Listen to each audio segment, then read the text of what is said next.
Hello friends, आज का हमारा टॉपिक है फाइलम पोरीफेरा।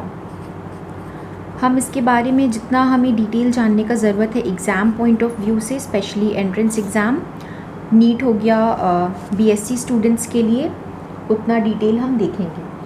पोरीफेरा का मतलब है पोर बेयरिंग ऑर्गेनिज्म। पोर बेयरिंग, इसका मतलब क्या हुआ कि इसके बॉडी में पोर्स होते हैं। हम इसका अभी जनरल बॉडी स्ट्रक्चर भी देखेंगे कि पोर्स कहाँ पर होते हैं। ये पूरे बॉडी में डिवाइडेड होते हैं और इन्हें स्पॉन्जेस भी कहते हैं।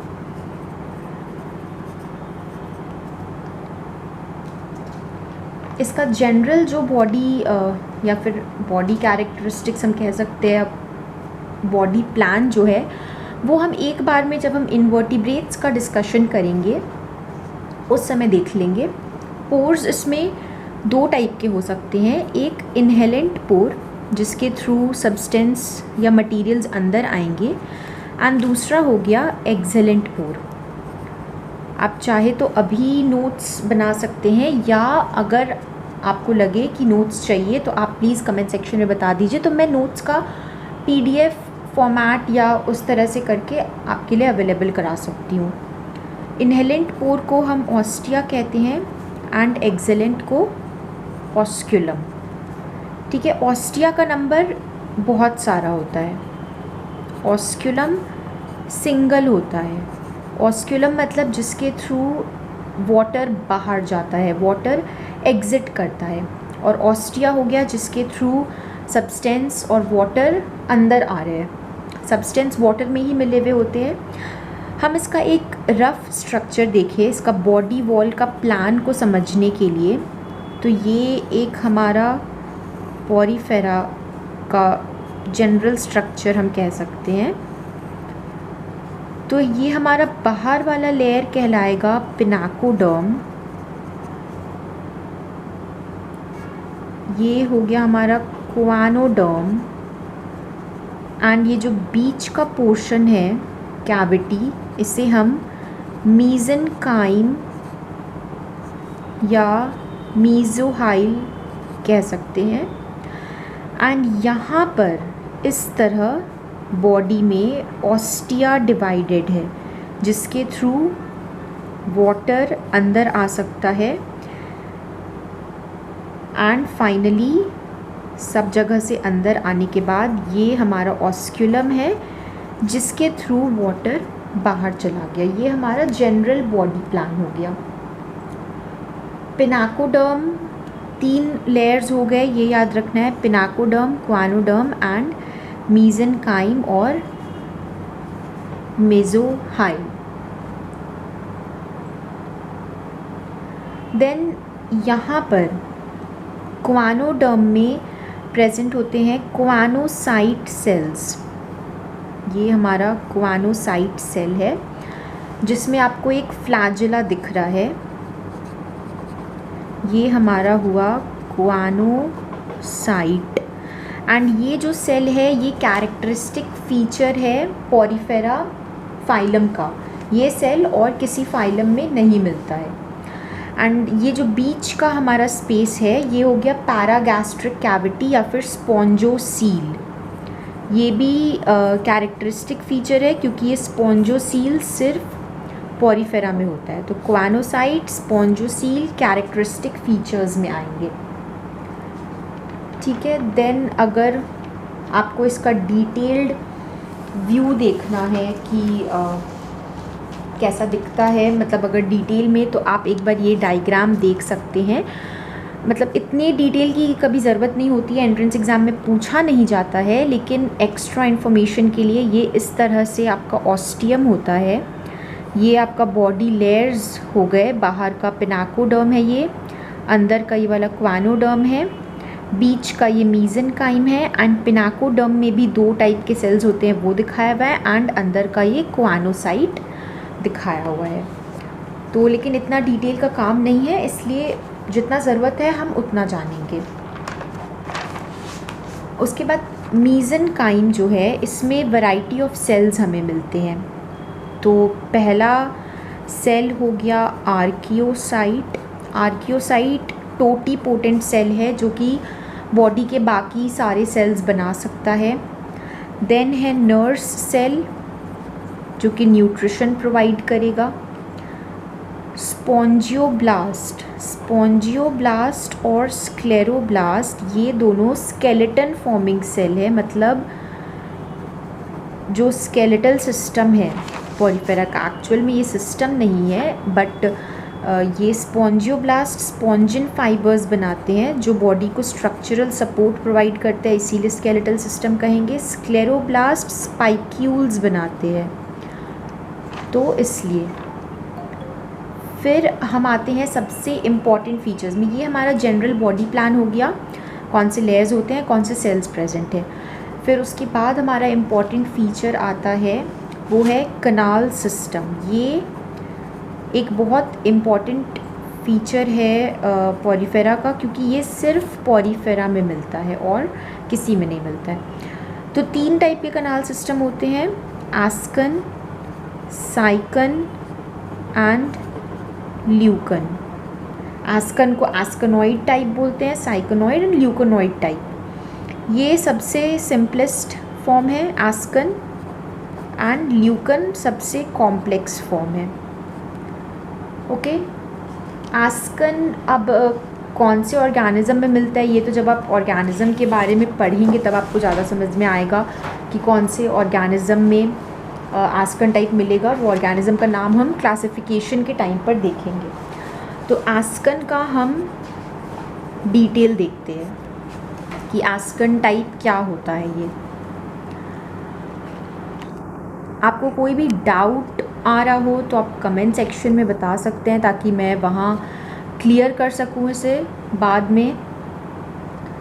तो एस्कन टाइप में पहले है हमारा कि ये ऑस्क्यूलम हो गया। ये मैं इतना डिटेल में नहीं बनाऊंगी। ये हमारा समझिए डबल लेड बॉडी वॉल है, बीच में ये ऑस्टिया के लिए स्पेस हो गया। बीच वाले स्पेस को हम क्या कहते हैं, स्पॉन्जोसील। स्पॉन्जोसील हो गया, ये ऑस्क्यूलम, ये ऑस्टिया, बीच वाला स्पेस स्पॉन्जोसील। तो एस्कन टाइप क्या कहता है कि जो वाटर है बाहर का, इनग्रेसिंग वाटर, मतलब जो वाटर अंदर आएगा, तो ये यहाँ से ऑस्टिया के थ्रू अंदर आया, स्पॉन्जोसील में गया एंड ऑस्क्यूलम के थ्रू बाहर। तो ये बिल्कुल सिंपल टाइप का हम कह सकते हैं करंट हो गया। ऑस्टिया से अंदर आया, स्पॉन्जोसील में गया एंड ऑस्क्यूलम के थ्रू बाहर, बिल्कुल सिंपल टाइप का। और ये मिलता है हमें, जो ऑर्गेनिज्म है जिसमें इस टाइप का कनाल सिस्टम मिलता है, वो है ल्यूकोसोलेनिया। ये हम देखेंगे आगे, ल्यूकोसोलेनिया में मिलता है ये। फिर आता है हमारा साइकन टाइप।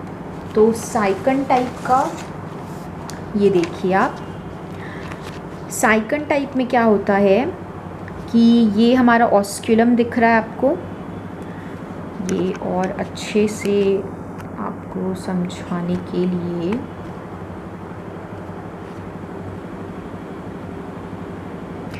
जी, तो ये आपका ऑस्क्यूलम हो गया। ये जो पोर है ये ऑस्टिया है। तो बाहर, ये बाहर का एनवायरनमेंट है, यहाँ से वाटर अंदर आया ऑस्टिया में। फिर ऑस्टिया से ये जो स्पेस में जा रहा है ना, इस स्पेस को हम इनकरेंट कनाल बोलते हैं। इनकरेंट वाटर जो है वो ऑस्टिया से इनकरेंट कनाल में आएगा। इनकरेंट कनाल के बाद यहाँ पर है प्रोसोपाइल्स। प्रोसोपाइल्स प्रेजेंट है, तो इनकरेंट कनाल के मदद से ये यहाँ जाएगा रेडियल कनाल में। ये रेडियल कनाल हो गया। रेडियल कनाल कैसे पहचानेंगे, इसके पास ऑस्टिया नहीं है, इनकरेंट कनाल के पास ऑस्टिया है। ऑस्टिया से इनकरेंट कनाल में आया, यहाँ पर बॉडी वॉल में प्रोसोपाइल प्रेजेंट है, ये गया रेडियल कनाल में। रेडियल कनाल के बाद ये स्पॉन्जोसील में आ गया और फिर ये बाहर जाएगा ऑस्क्यूलम में। तो इसका रूट क्या हो गया, ऑस्टिया, इनकरेंट कनाल, prosopyle, radial canal, apopyle, spongocoel. Radial कनाल के बाद ये एपोपाइल में जाएगा, मतलब ये वाला एरिया हमारा एपोपाइल हो गया जो ए से डिनोटेड है। तो बाहर से आया ऑस्टिया में, ingressing canal, prosopyle, radial canal, apopyle, spongocoel and बाहर गया ये ऑस्क्यूलम के थ्रू। बिल्कुल सिंपल था ये साइकन टाइप। और ये साइकन टाइप हमें साइकन स्पीशीज़ में मिलेगा, मतलब एनिमल का नाम ही साइकन है। फिर हमें समझना है ल्यूकॉन टाइप, थर्ड है हमारा ल्यूकन टाइप। तो आइए देखते हैं हम ल्यूकन टाइप को फिर से इजी वे में। समझना ज़्यादा ज़रूरी है, डायग्राम कोई भी कॉम्पिटिटिव एग्ज़ाम में किसी में नहीं ज़रूरत है, आप समझ जाएंगे इसका रूट क्या है तो आपको ऑप्शंस में देगा कि ये अगर पाथवे दिया हुआ है और बताना है कौन सा टाइप का है कनाल सिस्टम, तो आप आसानी से बता सकते हैं। ल्यूकॉन टाइप सबसे कॉम्प्लेक्स टाइप है। इसमें क्या है, ऑस्टिया के थ्रू अंदर आया, सेम है, ये इनकरेंट कनाल रहेगा। फिर ये यहाँ पर इनकरेंट कनाल के बाद ये इसका प्रोसोपाइल है। ये जो चेम्बर दिख रहा है वो आपका फ्लैजिलेटेड चेम्बर हो गया। उसके बाद ये एपोपाइल से होते हुए ये एक्सकरेंट कनाल में जाएगा एंड फिर ऑस्क्यूलम से बाहर। तो आप ऐसा सोच सकते हैं कि अगर ये ऑर्गेनिज्म का ऑस्क्यूलम है और ये एक और अगर बना हुआ है और ये पूरा ऐसे ऑर्गेनिज्म अगर हम बनाते, तो आप समझ सकते हैं ऑर्गेनिज्म कितना कॉम्प्लेक्स है, क्योंकि ऑस्क्यूलम से बहुत सारे ऐसे कनाल्स निकल रहे होंगे तो पूरा एक कॉम्प्लेक्स स्ट्रक्चर बन जाता है। और इसका पाथवे इम्पॉर्टेंट है, तीनों का मेन है पाथवे इम्पॉर्टेंट है। ऑस्टिया, फिर इनकरेंट कनाल में जाएगा, then prosopyle, flagellated chamber, apopyle, excurrent canal, osculum और फिर बाहर।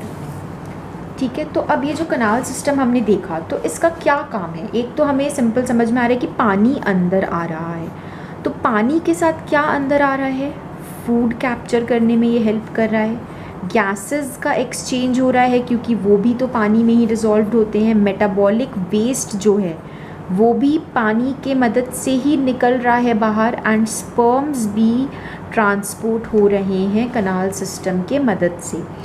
तो इन शॉर्ट ये nutrition, respiration, excretion and reproduction चारों सिस्टम में हेल्प करता है।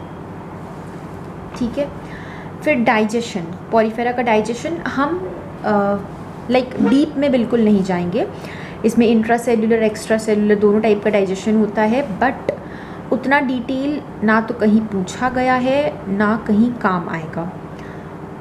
तो ये फिल्टर फीडर है, स्पॉन्जेस क्या है, फिल्टर फीडर। तो इसका क्या मतलब हुआ कि जो इसका फूड होता है ये पानी में डिज़ोल्व्ड होता है और फूड माइक्रोस्कोपिक होता है।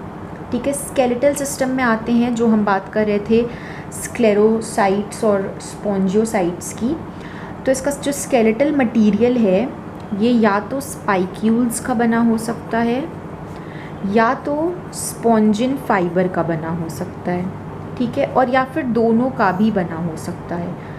तो स्पाइक्यूल्स जो है वो दो टाइप के होते हैं, कैलकेरियस मतलब CaCO3 का बना हुआ, और सिलीशियस मतलब SiO2 का बना हुआ। और जो स्पॉन्जिन फाइबर्स है वो प्रोटीन्स के बने हुए होते हैं।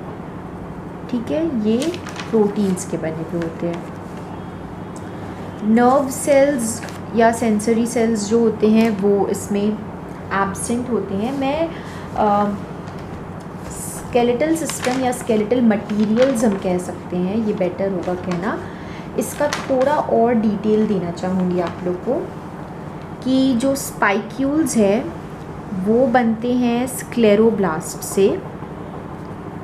ठीक है, ये कैलकेरियस सिलीशियस हो सकते हैं, ये तो आपने देखा ही। अब ये अलग अलग टाइप के हो सकते हैं, जैसे मोनोएक्सन का क्या मतलब हो गया कि एक एक्सिस में इसका ग्रोथ हो रहा है। जैसे मैं एक बस एग्जांपल बताती हूँ, ये हो गया मोनोएक्सन, इस साइड से इसका ग्रोथ होगा। वैसे ही इसमें डाईएक्सन, टेट्राएक्सन ऐसे हो सकता है। ठीक है, स्केलेटल सिस्टम का फंक्शन क्या हुआ, सपोर्ट एंड प्रोटेक्शन। फिर स्पॉन्जिन अगर हम देखें तो ये बहुत रेजिस्टेंट होता है प्रोटीन डाइजेस्टिंग एंजाइम्स से, और इसमें large amount of iodine present होता है। ठीक है, इतना डिटेल में जाने की ज़रूरत नहीं है खैर हमें। फिर हम देखेंगे नेक्स्ट है रिप्रोडक्शन। ये कैसे रिप्रोड्यूस कर सकता है जो पॉरीफेरा है। तो इसमें दोनों सेक्सुअल एसेक्सुअल दोनों मोड हो सकते हैं रिप्रोडक्शन के। ये अगर आपने नहीं उस समय नोट डाउन किया हो तो ये आप देख सकते हैं। रिप्रोडक्शन की अगर हम बात करें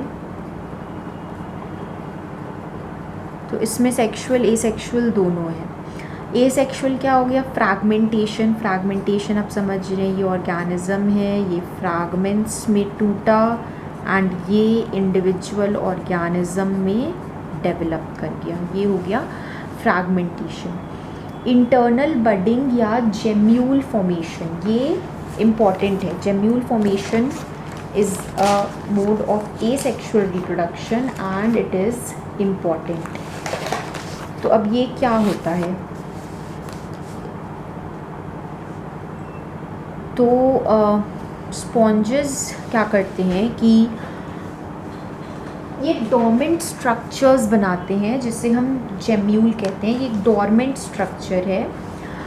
तो जो हमारा आर्कियोसाइट था जो कि मीज़ेनकाइम में प्रेजेंट था, हमने देखा था, ये क्या करता है, सपोज़ ये हमारा आर्कियोसाइट सेल्स है, ये क्या करता है कि सराउंडिंग में जो फूड है, ठीक है, सराउंडिंग में जो फूड है ये इसे एनगल्फ करता है।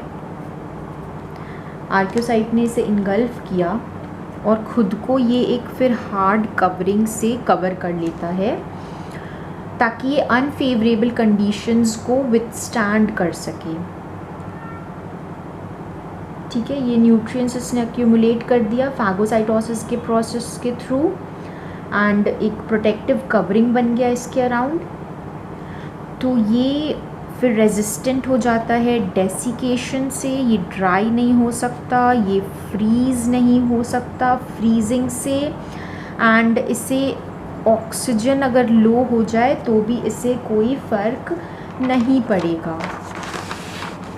ठीक है, उसके बाद ये हैच करे उससे पहले इसे एक कोल्ड टेम्परेचर की रिक्वायरमेंट होती है जिसे हम पीरियड ऑफ वर्नलाइजेशन कहते हैं। इस जेम्यूल को हैच करने के लिए पहले एक कोल्ड टेम्परेचर का रिक्वायरमेंट होता है और इस कंडीशन को हम वर्नलाइजेशन बोलते हैं। एंड हैच करने के बाद ये रिलीज़ करेगा अपने सेल्स एंड फिर वो फंक्शनल स्पॉन्ज की तरह काम कर सकते हैं। तो ये हमारा जेम्यूल स्ट्रक्चर है। ये इस तरह आर्कियोसाइट्स एक्यूमुलेट हो गए हैं, ये इसका प्रोटेक्टिव कवरिंग हो गया है एंड ये तभी हैच करेगा जब इसे फेवरेबल कंडीशंस मिलेंगे, नहीं तो जब तक नहीं मिलेंगे ये अंदर ही रहेगा अपने सेल के। तो ये था एसेक्सुअल का मेथड, एसेक्सुअल रिप्रोडक्शन का। एंड सेक्सुअल रिप्रोडक्शन में अगर हम जाए तो इंटरनल फर्टिलाइजेशन होता है, मतलब कि जो पानी में स्पर्म्स प्रेजेंट है तो जो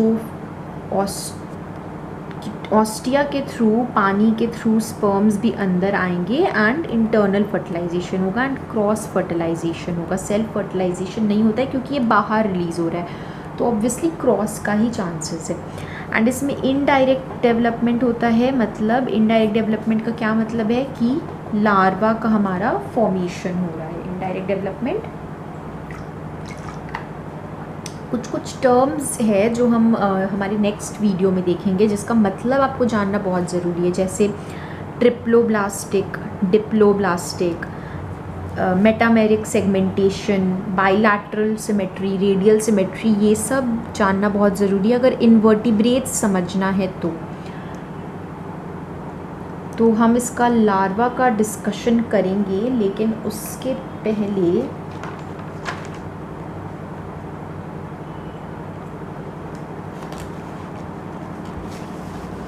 पहले हम जान ले कि इसमें कौन से क्लास होते हैं स्पॉन्जेस के, डाइवर्सिटी क्या है पॉलीफेरा की।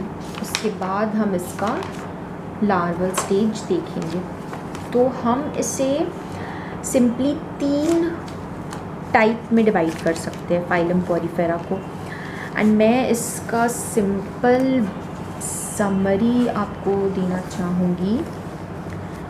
ये देखिए फाइलम पॉरीफेरा, तो हमारा पहला है क्लास कैलकेरिया, या हम इसे कैल्सी स्पॉन्जी भी कहते हैं। तो इसमें इसका नाम से आपको समझ में आ रहा है कि इसमें कैलकेरियस स्पाइक्यूल्स प्रेजेंट है, इसलिए इसका नाम ऐसा है।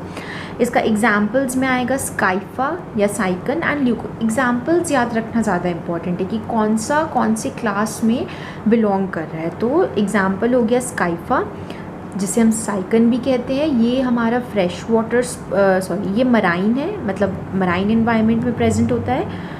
एंड ल्यूकोसोलिनिया एग्जाम्पल हो गया। ठीक है, फिर आता है हमारा क्लास हेक्सेटिनेलिडा, या फिर हम इसे हियालोस्पॉन्जी भी कहते हैं। तो इसमें सिलीशियस स्पाइक्यूल्स होता है। पहले वाले में कैलकेरियस था, इसमें सिलीशियस स्पाइक्यूल्स है। सारे मराइन होते हैं, सेम एज कैलकेरिया, ये भी मराइन है। इसका एग्जाम्पल्स हम देखें, हियालोनेमा ग्लास रोप स्पॉन्ज कहते हैं इसे। यूप्लेक्टेला को वीनस फ्लावर बास्केट बोलते हैं, क्योंकि ये एज अ गिफ्ट दिया जाता है जापान में मैरिड कपल्स को, इसलिए ये वीनस फ्लावर बास्केट हम इसे कहते हैं। और इसे हेक्सेटिनेलिडा क्यों कहते हैं? क्योंकि जो सिलीशियस स्पाइक्यूल्स है ना, वो 6 रेज के फॉर्म में है, मतलब 6 रे होता है। ऐसे 6 जैसे स्टारफिश में 5 रे निकले हुए होते हैं ना, वैसे ही इसके जो स्पाइक्यूल्स होते हैं इसमें 6 रे निकले हुए होते हैं। इसे हम कॉमनली ग्लास स्पॉन्ज भी कहते हैं, ग्लास स्पॉन्ज। हियालोनेमा का नाम है ग्लास रोप स्पॉन्ज एंड हेक्सेटिनेलिडा को हम कॉमनली ग्लास स्पॉन्ज भी कहते हैं। लास्ट है हमारा डेमोस्पॉन्जी। डेमोस्पॉन्जी अगर हम देखें तो इसमें स्पॉन्जिन फाइबर सिलीशियल स्पाइक्यूल्स दोनों प्रेजेंट है। ये हमने देखा था कि दोनों प्रेजेंट हो सकते हैं, और ये बोथ मराइन और फ्रेश वाटर हो सकता है। तो इसका एग्जांपल्स में आ गया हमारा स्पॉन्जिला, इसे कहते हैं हम fresh water sponge. You Spongia हो गया बाथ स्पॉन्ज। कैलिना हो गया डेड मैन्स फिंगर। तो ये सब कुछ एग्जांपल्स हो गए हमारे। एग्जांपल्स जैसा कि मैंने पहले भी कहा है इम्पॉर्टेंट है याद रखना। डेमोस्पॉन्जी में हमारा ल्यूकन टाइप वाटर वास्कुलर सिस्टम होता है, या कनाल सिस्टम हम कह सकते हैं। वाटर वास्कुलर सिस्टम हम यूज़ करते हैं एकाइनोडर्माटा में, वो हम लास्ट में देखेंगे जैसे जैसे हम फाइलम में आगे बढ़ते जाएंगे। ठीक है, ये हमने तीनों क्लासेस के बारे में डिस्कशन कर लिया। अब हम आते हैं इसका सेक्सुअल रिप्रोडक्शन में। सेक्सुअल रिप्रोडक्शन हमारा रह गया था, एंड ये अभी सेक्सुअल रिप्रोडक्शन लास्ट टॉपिक होगा, उसके बाद पॉलीफेरा ख़त्म हो जाएगा। इसका मैं एक ब्रीफ भी आपको कर दूंगी कि क्या क्या याद रखना है, कि ज़रूरी है याद रखना।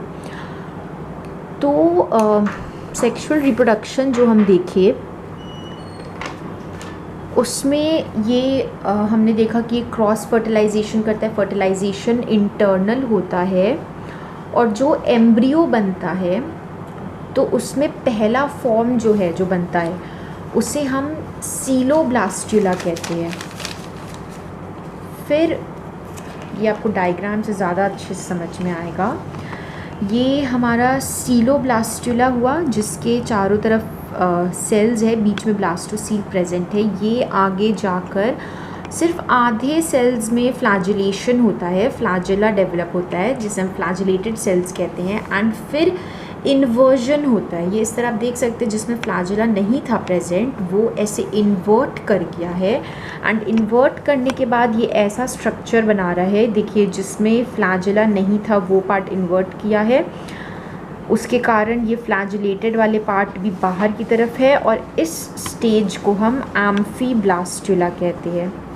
तो ये लार्वल स्टेजेस हो गए, जो हमने देखा था कि लार्वा होता है, तो ये हमारा लार्वल स्टेजेस हो गए।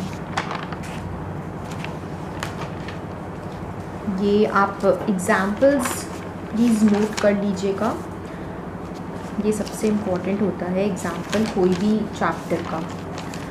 अब अगर हम एक समरी देखना चाहें कि अगर हमें पॉरीफेरा शॉर्ट में रिवाइज करना हो तो पहला तो इसका कनाल सिस्टम जानना है, जो कि सिंपल बस 3 टाइप का है, एस्कन, साइकन, ल्यूकन। इसमें क्वानोसाइट सेल प्रेजेंट होते हैं, हमने देखा। क्वानोसाइट सेल को हम कॉलर सेल भी कहते हैं। जेम्यूल फॉर्मेशन होता है इसमें, और स्केलेटन 2 टाइप का होता है। कौन सा था? स्क्लेरोसाइट एंड स्पॉन्जोसाइट का बनता है। इसमें सिर्फ 3 क्लास है, बहुत इजी है इसे याद रखना, सिर्फ 3 क्लास होता है इसमें। कैलकेरिया हो गया, जिसका एग्जाम्पल्स हमने देखा, स्काइफा, साइकन, ल्यूकोसोलेनिया। डेमोस्पॉन्जी हो गया। डेमोस्पॉन्जी जो है, डेमोस्पॉन्जी is the largest class of phylum largest class of not the animal kingdom of phylum Porifera। मतलब तीनों में लार्जेस्ट कौन है? तो डेमोस्पॉन्जी हो गया। इसका एग्जाम्पल्स हमने देख लिया। और हेक्सेक्टेनेलिडा, जिसे हम ग्लास स्पॉन्ज भी कहते हैं, इसका नाम क्यों पड़ा उसी से आप याद रखिएगा, क्योंकि इसमें 6 रे स्पाइक्यूल्स होते हैं, 6 रे स्पाइक्यूल्स। ठीक है, इसका एग्जाम्पल्स भी हमने देख लिया। और फिर हमने टाइप्स ऑफ ब्लास्ट्यूला में देखा, सीलोब्लास्ट्यूला एंड एम्फीब्लास्ट्यूला। इसमें और 2 टाइप के ब्लास्ट्यूला होते हैं। एक्स्ट्रा इन्फॉर्मेशन में अगर आपको चाहिए हो, अगर आपको इंटरेस्ट हो देखने का, आप गूगल में देख सकते हैं। ये है स्टीरियोब्लास्ट्यूला एंड पैरेन्काइमुला।